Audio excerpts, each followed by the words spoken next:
It's called a washer and a dryer. Whatever. So what do you want to talk to me about on this Good Friday? All right. You went to church, spent a few hours in church praying about God's death. Wait. Okay, that sounds like fun. I gotta go work out. Okay, bye, Ma. Bye. I thought you were coming home. I guess you're not. If I can find a Bank of America. Oh wait, today? There's a Bank of America near you. Just all you have to do is look on your app. Well, because I might just go to the outlets. All right. Have a good workout. Bye, Bubba. All right. So thank you for speaking with me. How did you decide on your career path? How did I what? Decide on your career path. Well, how did I decide on it? Mm-hmm. Well, I knew from a very young age that I wanted to do something medically related.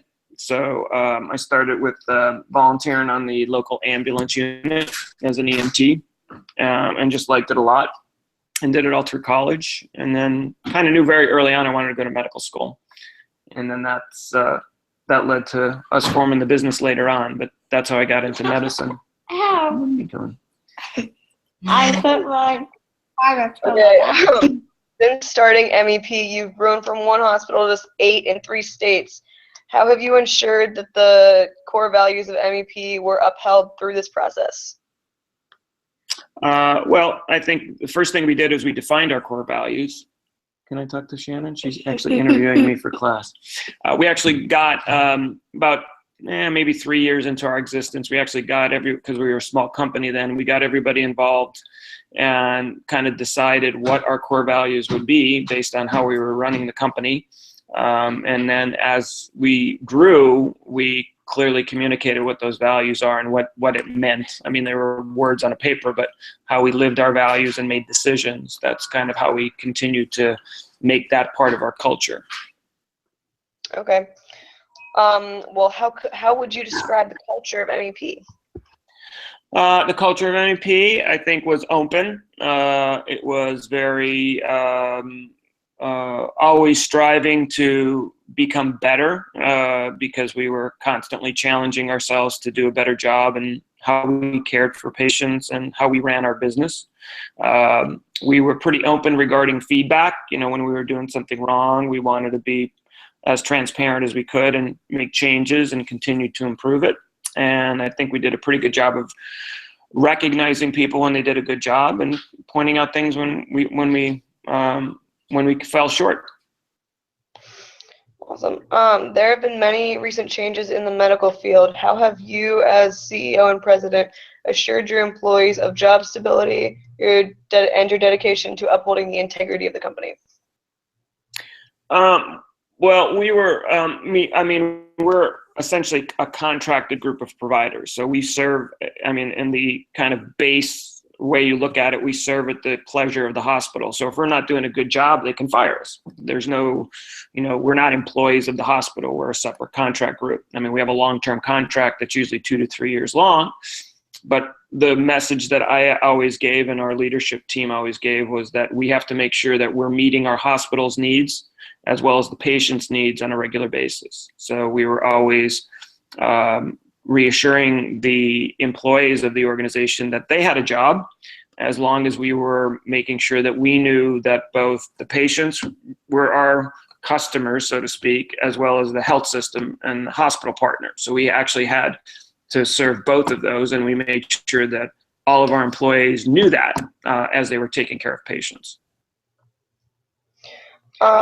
Given the presidential campaign, there has been a lot of talk about equality in the workplace. How do you feel about women taking leadership positions? Is this something you'd be interested in expanding?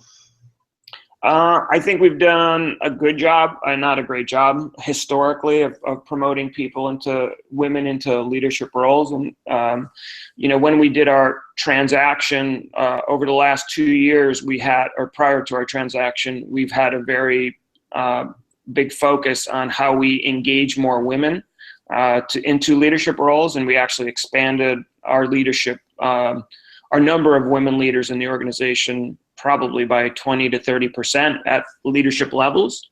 And I think we learned something in the process. I don't think we were doing enough. And in our new company, USACS, one of the major, yeah. Can my third name be Simon? Sure, your third name can be Simon. Okay. So in our new company, US Acute Care Solutions, we actually have one of the major initiatives for the year is a diversity and inclusion initiative and how to get women into leadership roles and be more attractive to female residents coming out of training. I remember you got a question when you went to go recruiting involving that, and you said something about how a lot of times it's harder because women take off time for like family. Do you have policies regarding like parental leave and like supporting that so that men feel they would be accepted if they took time off? A couple years ago, we realized that maternity leave, because you broke up a little bit. Is that what you're referring to, maternity and paternity leave, or? Yeah. A couple years ago, we realized we have short-term disability for people, and one of the things they use it for is maternity leave. But what we realized is that for physicians, if they took off 6 weeks, the amount of maternity leave or short-term disability that we had was actually significantly below what they would have made had they continued to work.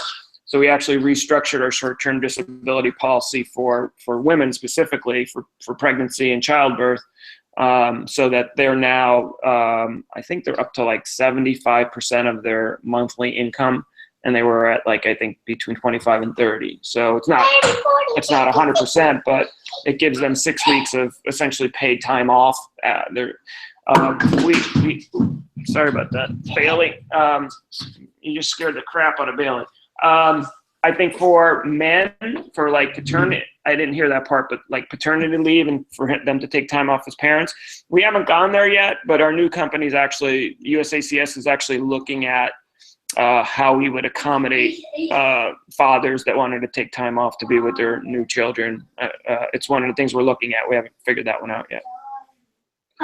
Okay. You recently restructured your company and partnered with other similar companies to form US Acute Care Solutions. Can you tell me a little bit about how you came to this decision? Sure. We were a successful group. We were growing and we were, continuing to be profitable in the market. But because of the amount of consolidation going on now in the healthcare space, whether you're talking about health systems, locally like MedStar, University of Maryland, Hopkins, they continue to purchase hospitals, or health insurers like Cigna and Aetna and Blue Cross. There used to be 5 major insurers, and in the next couple of years, there's only going to be 3 other than the government payers. So in order to be able to be competitive and continue to be able to negotiate with those type of organizations, you have to have size and scale. And we were a big regional group, but we certainly weren't big enough to be able to stand toe-to-toe with multi-billion-dollar companies and compete for rates and making sure we were getting paid fairly.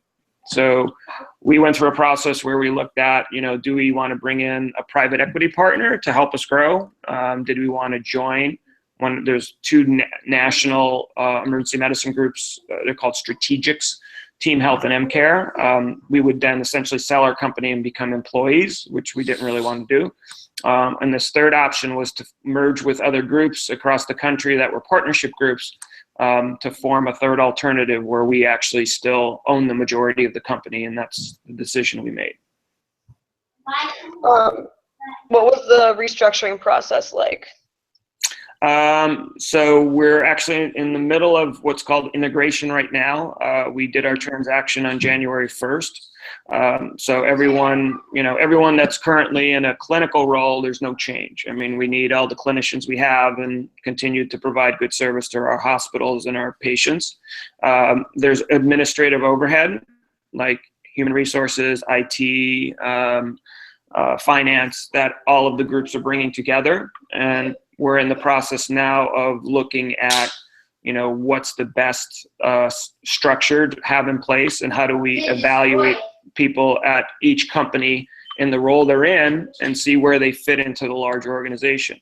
In some situations, it will be that people will end up leaving because there's duplicated roles and there's just not, if you don't need 2 CFOs for the company or 2 directors of HR and that kind of stuff. So somebody may either change their job into a different job or decide that they'll look for another opportunity somewhere else. So that process is going forward right now. As far as rolling it out to the doctors, before we did our transaction, we announced it in November that we were going to do this. Every physician that had ownership got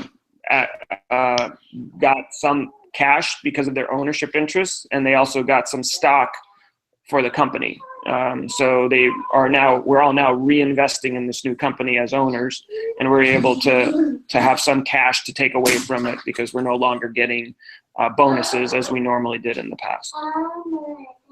How do you go about promoting physicians to having stock, and how does that process work?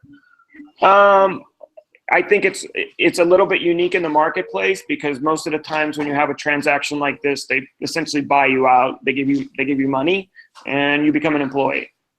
So this requires a little bit more explanation to the physicians. Not that they don't understand what stock is, but it's just a different structure, and they're basically investing long-term for the company. Our hope is over the next 5 years that the stock that we invested will double or triple in value, and then we'll get the benefit of that as owners 5 years down the line.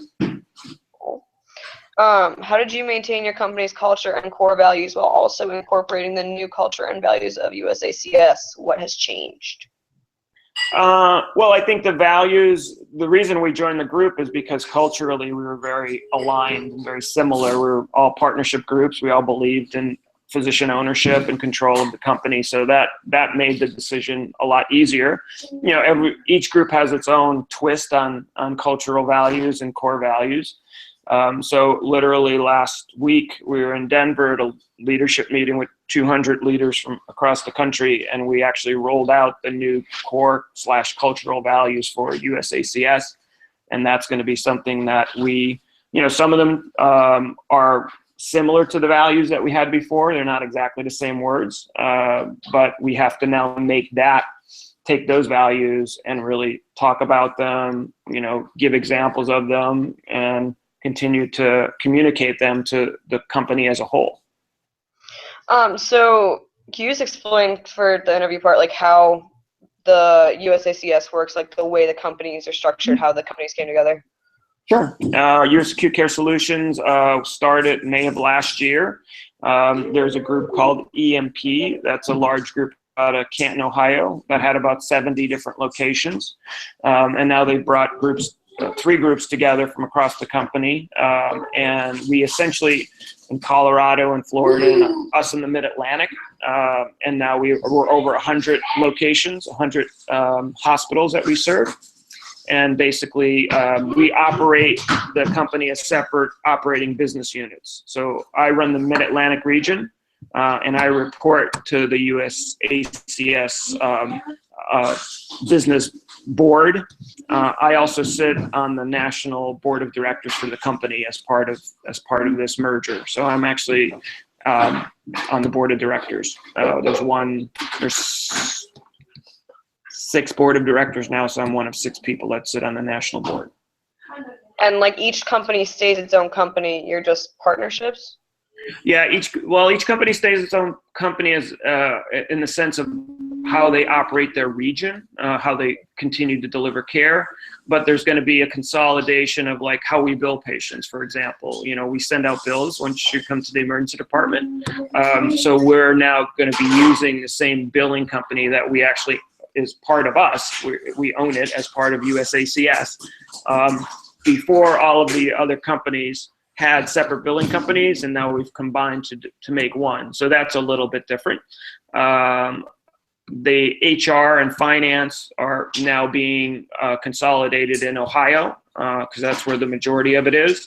And then we'll have separate smaller operations at the different business units. But most of the back office services will be in Ohio, and that's where kind of the national headquarters is.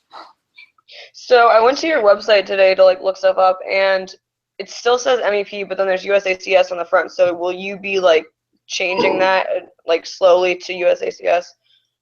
Yeah, there's actually there's what's called a brand transition going on right now. So the initial step is for us to co-brand USACS and MEP Health, since we're a known entity in the marketplace.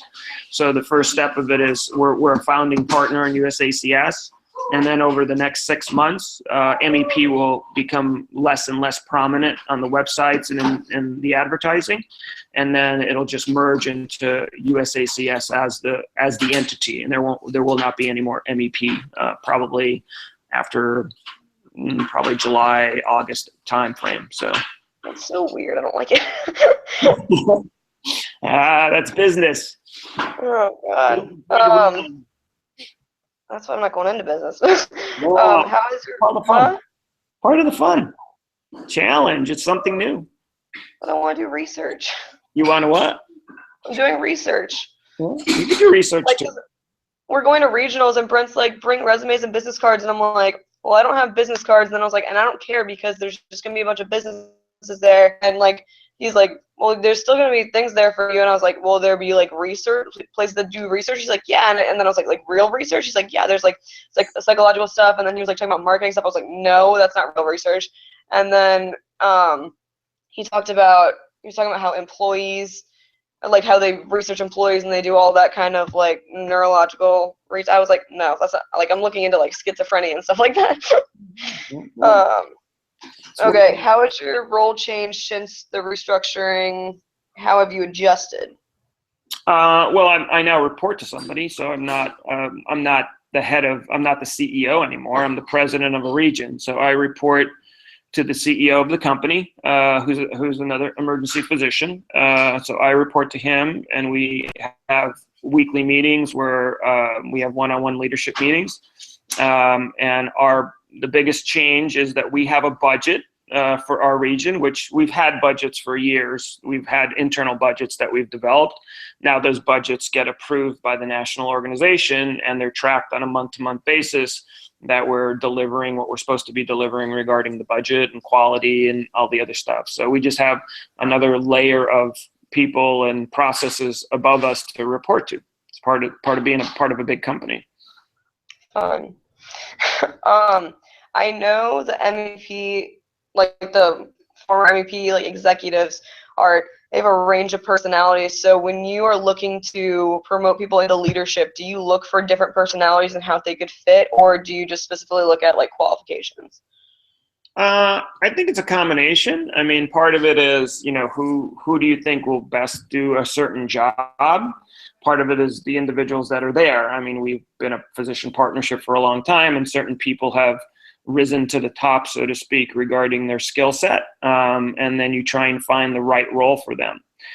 So as part of this transition in January, we actually restructured our leadership team, and we restructured roles. And we actually released our chief operating officer, who was a non-physician, and one of the physicians assumed that role, and we divided his role up into a couple different people. So I think it's always a combination. In a very large organization, you can look purely at qualifications and see if that person is the right fit. In smaller organizations, it's kind of like, what are the needs of the organization, and what's the skill set of the individual, and how do you kind of make the best combination of those two? It's never usually a perfect fit, but people grow into roles, and sometimes you're surprised in a positive way, and sometimes you're surprised in a negative way. So, I know you still do clinical shifts, right? Yep. Do you enjoy that or the business part more? I enjoy both. I enjoy the balance. I do about 20% of my time is clinical, so I only do 4 or 5 shifts a month now. So like 1 shift a week, maybe 2 shifts a week. So I like leading the group. I like leading people. I like developing people and making them watching them become successful, because that's gratifying to see someone else actually become a great leader. I like taking care of patients, but I don't think I could do it all the time anymore. I get tired. I won't say bored. My job's never boring, but it wouldn't excite me like the business side of it. And I'm learning now, being involved with private equity and big business, how my skill set and how I need to grow as a leader, as a business person. And that's exciting to me. That's awesome. What was I going to say? If you could do anything else with your life, what would you do? That's a good question. I'm doing pretty much what I want to do. I mean, I'm getting to be a doctor and I'm getting to run a business. And that's a great combination for me at this stage of my life. 5 years from now, will I want to do something different? Perhaps. We'll see where the company goes. But I don't know if I'd want to do anything different at this point.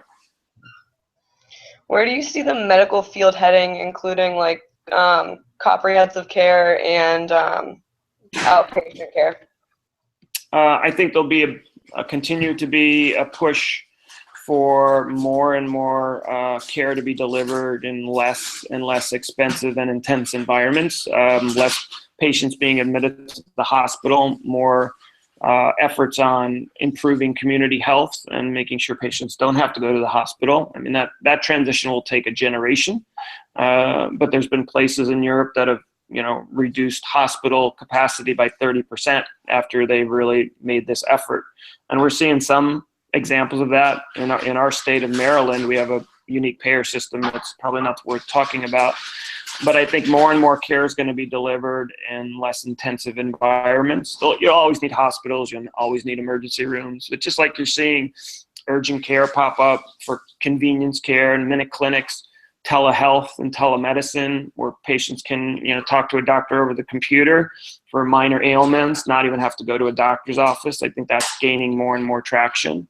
And I think just those kind of things will change the dynamic of how patients interact with their physicians and clinicians. And PAs and nurse practitioners are a growing part of our medical workforce, and I think that that's just going to continue as well. So I feel like there's probably been like a evolution in the society's perception of mental health.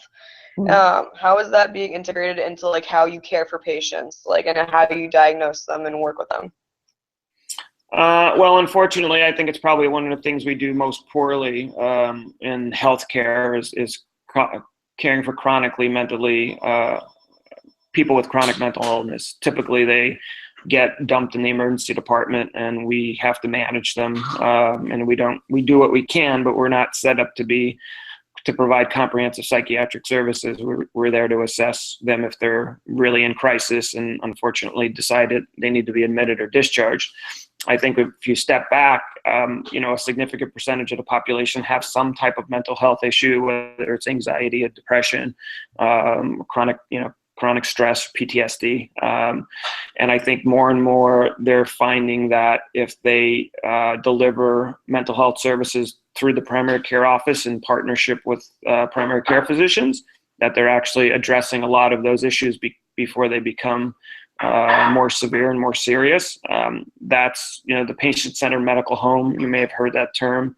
That's something that I think is a very good thing. It's like a team of providers, just not the physician caring for that patient or group of patients. And that includes mental health professionals. I think we have a long way to go. I think there's still huge gaps in care for patients that are truly in crisis. But that's the system we have, and we do the best we can with it. Yeah, okay. That's it. That's all the questions I have. That's all you got? What else do you want me to ask? That's fine. Did I answer everything appropriately? What do you think I should ask involving organizational It's organizational what? behavior. Behavior And like. I think one of the things we're dealing with now is how do people feel after the company did a transaction such as this. And I think there's a normal, there's you may have learned this, there's a normal process and a change process. What happens, people feel real good right after something happens, and then you kind of have a honeymoon period, and then it drops down, and there's these feelings of regret and remorse, and what's it called, buyer's remorse. So we're right now in that buyer's remorse stage, and now we have to not convince, but reassure people that they have a role, that their future's bright, and it's different than it was before. But I think we have to make sure that we're paying attention to our employees and our providers, and that's showing them what can happen in this new organization, because a lot of it's still unknown. But right now we're, anytime any major organization, any company goes through a change, there's going to be this feeling of where do I fit in? And I think you have to reassure people that there is not only a great future, because that's why you made the decision, but individually you have a role. What's in it for me, so to speak? And that we have to be able to continue to reassure people that this is going to be a good thing, and keep showing them what the specifics of that are. So how are you trying to raise morale? Just like keep assuring people that it's gonna continue the way it was, but it's gonna be a little bit different, and it'll be okay. I think we've taken the approach at the company level. We're approaching it three ways. We're using what's called a Net Promoter Score, NPS, which was developed by Bain & Capital. It's used by a lot of big Fortune 500 companies. It's the 1 to 10 scale. Would you recommend this company to a friend or relative, or friend or colleague? And it's there's promoters and detractors, and you get a score from that. So we're actually using that for our patients, or we're going to start using it for our patients. We're going to start using it we've used it for our hospitals, and we're using it for our providers. And we're going to track, the score is important, but it's just as important as the information that's coming back regarding how to make the company better. And I think it's our job as leaders to listen to that feedback and provide that as this is how we're going to make things better, and continue to improve the process through those feedback loops. So. That's cool. Everyone that works on exec boards and everything does work in the hospital, so they know what's going on, correct? So there's not a disconnect between leadership and physicians. Yes and no. There's certainly all of the clinicians in our company that are leaders work clinically. The CEO of the company is an emergency physician, but he no longer works clinically. And then there's the whole business leaders that are part of the national organization that are not clinicians. They don't work, so they have to be sensitive to what physicians are going through. And there's actually a recommendation that they actually spend a day every 6 months or so in one of our units to actually see exactly what physicians have to go through on a day-to-day basis. So when they go back to their job as the chief financial officer, or chief human relations officer, or chief development officer, that they can appreciate the stresses that we're under as they put in new policies and procedures and systems to build a company. So do you use any personality scores when going through hiring process? Have them take a personality test? We don't right now. We've used it as part of our leadership training for people that are developing leaders, so they can kind of understand themselves and others better. So we use different types of personality assessments to do that, but not as part of the hiring process. We use at least in our division, I don't know what they do at the national level. We use a behavioral interviewing process for our physicians and our providers to make sure that they understand exactly what the job is. And we want to know, have they had experience in particular areas? We've defined some traits that make you successful as a provider, and we want to see if you're actually able to deliver on those traits, as opposed to just general questions about a resume and that kind of stuff. So that's how we use it as part of the hiring process, but not specifically. We don't do personality assessments per se. What kind of personality assessments do you use during the leadership training? I think there's DISC, and I don't know if we do the MMPI. and there was another one, and I can't remember the name of it, but it puts you into one of 4 boxes of where your leadership skills are, or where your personality and leadership traits are. I can't remember the name of it right now. So, How do you move like physicians and people through the ranks? Like, how do you get them used to leadership positions and make sure that they don't just get thrown in, like involving training processes? We have them do kind of small tasks typically it would start in their department. So we may ask them to work with another department in the hospital on a particular project, so that they get some experience, so they see how they run meetings, how to get things done in groups and teams, how to work across different areas, because we don't employ the nurses, we don't employ the hospital folks, so we have to influence them through just using our skills as leaders, as opposed to saying, you have to do this because you work for me. So it's a little different dynamic than typical leadership training, and people have to understand that. They take to it pretty well. Part of it is just getting experience, making mistakes. That's part of leadership, is you have to make small mistakes and understand why you need to do things differently. And then we provide coaching to folks. Once they get to a certain level, they go into a leadership academy where they get individual coaching, and they have outside people come in and kind of talk to them about different leadership topics. That's cool. Mm-hmm. I was gonna say something, but I forget what it was. How do you view the diversity of your company involving both race and like homosexuality? We don't track the latter, but we do track diversity of sex and race. We're fairly diverse at the leadership ranks, just like any other company. We have less and less diversity in our senior leadership ranks, and that's one of the things that we've made an effort to say, that we want to be, we want to be more diverse. So the question is, how do you do that? And the challenge is, especially with women, is that, as they get into the workforce, women that have come out of medical school or whatever on the clinical side, they're probably 30 years old, they're getting married, they're starting families, and it's hard to be working full time and being a mom, especially in the kind of specialty that we are. So we have a lot of attrition, people going part-time with benefits or going into a different status. And we're talking internally about how do we continue to engage them, even though they're not full-time employees, so that when they do come back into the workforce, that there hasn't been too much lost opportunity for them. As far as,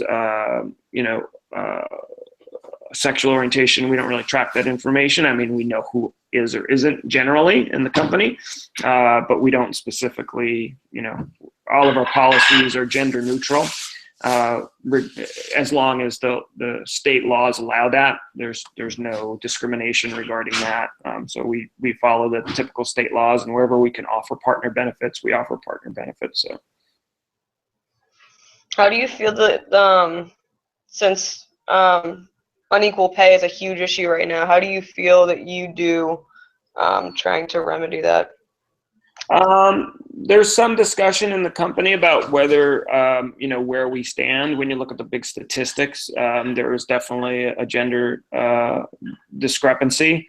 From a clinical standpoint, we don't discriminate. If you're a working clinician and you're a man or a woman, the way we pay people is a productivity-based pay system. So it's based on the number of patients you see and how efficient you are and how well you document. So whether you're a man or a woman doesn't really matter. For leadership positions, there's certainly, there's compensation for leadership positions. And as you go up the organization, we have a fair number of women, even one on our senior leadership team. One of my partners is, but that's, I think, where they talk about pay discrepancies, because less and less women are at those leadership levels and from a compensation standpoint. And I think that's true of ours. So we have to do a better job. But on the clinical side, there's no discrepancy in pay. At least not that I'm aware of. We haven't specifically looked at it, but we don't treat women differently than men. It's when they it's about the opportunities they have to get leadership roles and the compensation at those leadership roles that I think we have to take a close look at continually to make sure it's consistent. So compared to like former jobs you've had when you were in medical school and everything, how do you see your culture versus that culture, and like what was the worst situation you came on? Like the worst job you had? Probably the worst job I had, which was relative, was when I started at Shady Grove, because it was a guy that owned the group that clearly used the group as his piggy bank, and he basically, paid people what he needed to just cover shifts, and he basically took advantage of that, and there wasn't a lot of communication. There was a lot of attempt to really build any kind of team. So when I became medical director, I started doing that. I was a young leader. I didn't know much, but I knew what I needed to do. So I started building a team and started having meetings and started doing all the things that I thought were important, that I wanted to be included with. He lost a contract, and then we formed a group, and we've been, successful in doing that. And as long as you communicate with people, and take the time to actually have conversations with people, because I think that's what leadership is. It's about having a lot of conversations with people, and being very consistent and communicating your values and learning from that and making the company better. As long as you continue to do that, I think the company will continue to be successful. Okay. Any other questions you think I should ask? No, I think you covered everything. You covered the healthcare and how it's changing, which I think is good. Transaction you covered. What else? Employees. I think that's it. I think we got it all. Enjoy church. Thank you. Oh, I have a question. So Yeah.